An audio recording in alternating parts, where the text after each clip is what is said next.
Hello everybody and welcome back to Kerbal Space Program The Journey Begins Part 22. You join us not blasting off from the KSC this time for a change. No, we're following our nuclear probe back on its journey from Minmus back into Kerbin orbit. So we get there quite high up and then we circularize our orbit. This takes a while because we're just using the small nuclear engine, and after that's complete, we perform a plane change just to make the probe a little easier to reach from a vehicle that launches from the KSC. You can see us here performing that plane change manoeuvre, but we're short on fuel. In the end, we sort of have to resort to using some RCS to try and get our orbit down a bit lower to make it easier to recover.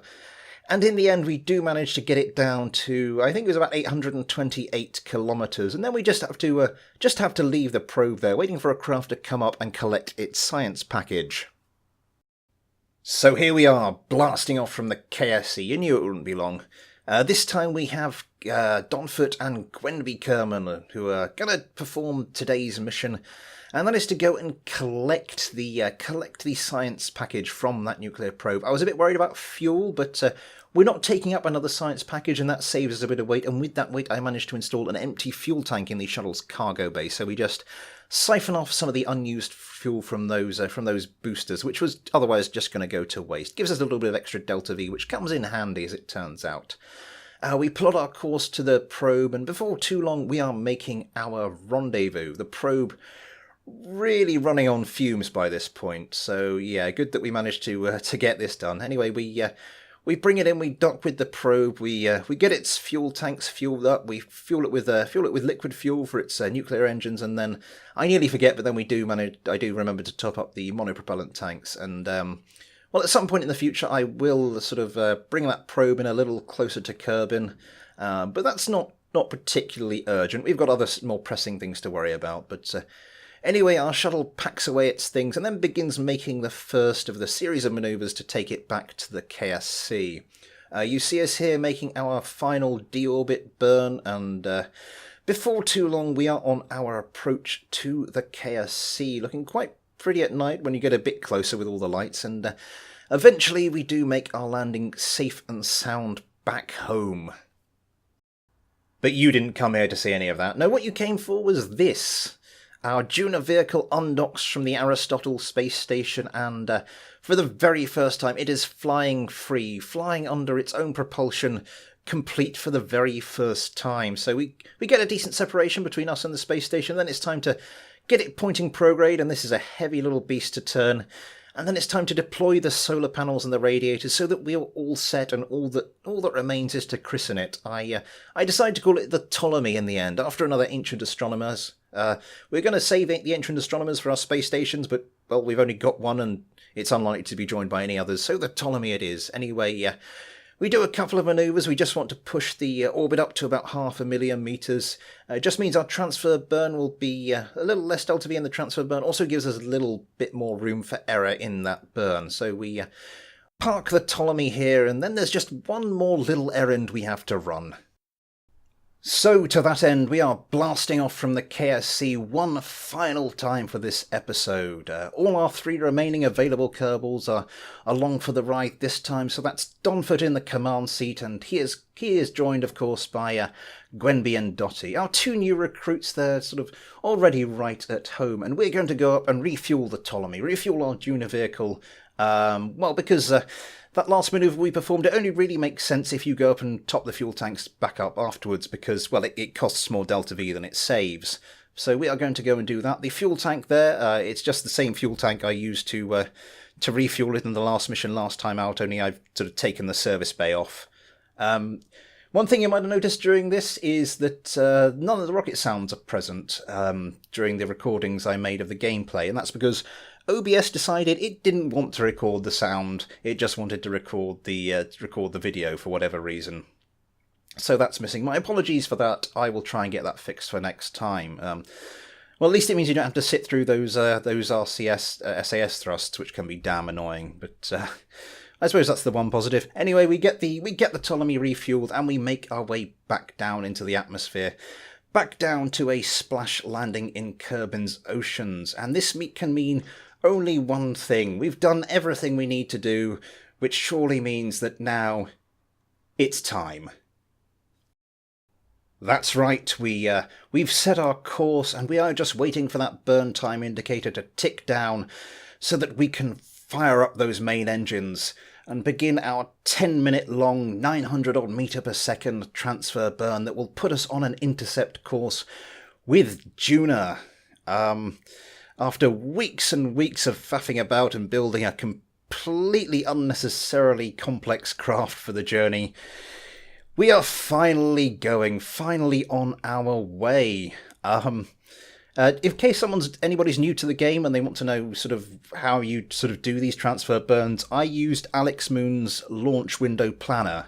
I'll put a link in the description if I remember, and that's not a small if, but anyway, just as quickly as our burn began, it is over, and we're on our way. We fire up the RCS thrusters just to fine-tune our closest approach to Duna, just to get it down to exactly what we want. And there we have it. But, we've still got one last thing to do before our job is done for today. So, finally, we are on our way. I've been saying finally a lot in these episodes. Finally it's complete, finally this, finally that, and then later on it's going to be finally we've arrived, and finally we've touched down. I'll have to come up with some new synonyms.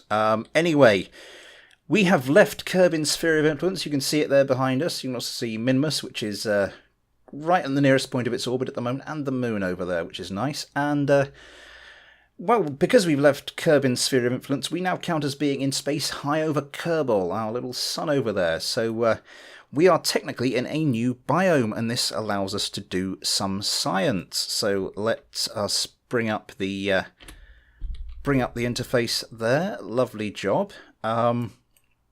And let's get to taking some of the science. So let's start with the magnetospheric data, because that's the experiment we've got on the outside of the craft. The sun's magnetic field appears to utterly dominate the behaviour of charged particles in the solar system, as you expect it would. Now, the rest of our science experiments are hidden in here, and it is a bit of a pain in the backside to actually see them properly, because the camera wants to focus on the centre of mass, and with the fuel where it is, that's kind of about here.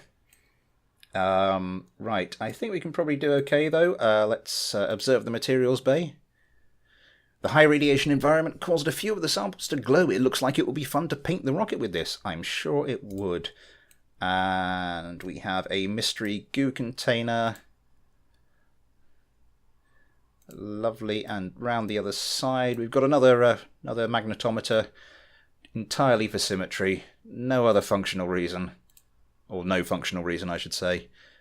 We did 2 of those because that's the way you get all the science from that. On the top here, we should have, what are you, barometer, so we can log that. Just need to twist this around slightly to get the negative gravioli detector. I think this is another one where you really need 2 to get all the data, so we'll do another one. We've got 2 of everything, well, apart from the materials bay. Let's grab that. Somewhere here I should have a thermometer. Log temperature. Lovely. And there should be another negative gravioli. What are you? You are the other gravioli detector. Lovely. Log the gravity data there. So that's that. Well, not quite that. Let's get a crew report. Just worth 10. Now we're going to want to do more experiments when we get sort of closer to Duna. So we are going to need to collect these experiments, store them somewhere, and reset the ones that need resetting. So we are going to get Bob, our resident scientist, out. In fact, whilst he's sort of hanging on here, what I'm going to do is go back to the craft and just very gently turn it round.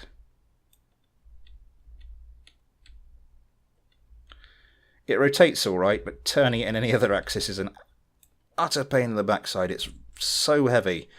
Where are we? Back to Bob. Let's get you to let go. Fire up your little RCS pack there. Now I put these ladders here so that hopefully Bob can just, wrong way, can just stay here and, he can't quite reach that one. It's a shame. He can't quite reach, there we go. Collect data, yep, and then restore. Can he reach, no, he can't reach the, can't reach that. Am I over the wrong side? I swear I, take data. Sorry, the little space let go kind of cue was blocking my line of sight there. I can't get to there. I probably can't get to there. So those little ladder sections weren't all that useful in the end after all, but never mind. Let's get in there and grab the rest of this data.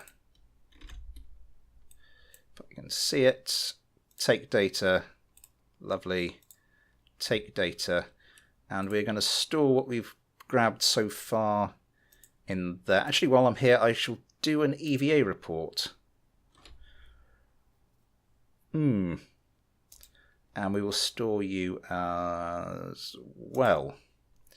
Now we just need to get round the, actually first, collect data, store, and restore. Now we need to go and do that for the couple of other experiments we've got around the other side, only storing them in the other data container so the game doesn't complain at us about duplicates. Yeah, so this is going to be a 190-day journey. So I'm not entirely sure what I'm going to do in the meantime. I mean, there'll be stuff that the other Kerbals are doing. I mean, there'll be sod all to do with this vehicle, because it'll just be in interplanetary space. There won't be any new biomes that we'll come across. Collect data. There'll be some stuff to do. I mean, I could just cut it all out and go straight to the coming into orbit around Duna, but there are a few things that we'll be doing at the KSC and around Kerbin. So we've already put a load of data in.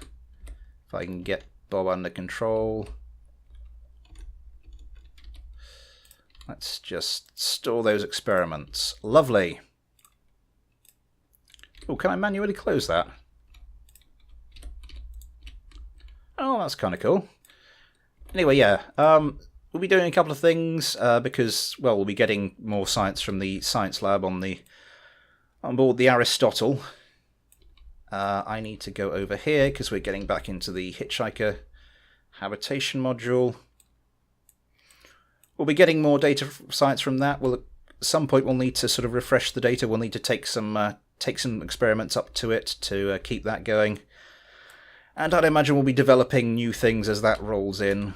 But yeah, most of the journey will be, most of the sort of the in-between time will be cut out. But I'm sure we'll find a few things to do. Where are you? There we go. And there we are. Just let's just roll you back the other way so we can get the solar panels onto. Solar panels facing the right way for the sunlight. So that's the first load of science. Acquired. So yeah, things going well so far. As I said, next time probably won't be sort of arriving at Duna. As I said, we'll probably do a bit of housekeeping, a bit of new stuff. See if we can develop something new. But yeah, we will be at Duna very soon. But well, that'll have to wait for another day. So until then, thanks for watching. Take care, and I'll see you next time.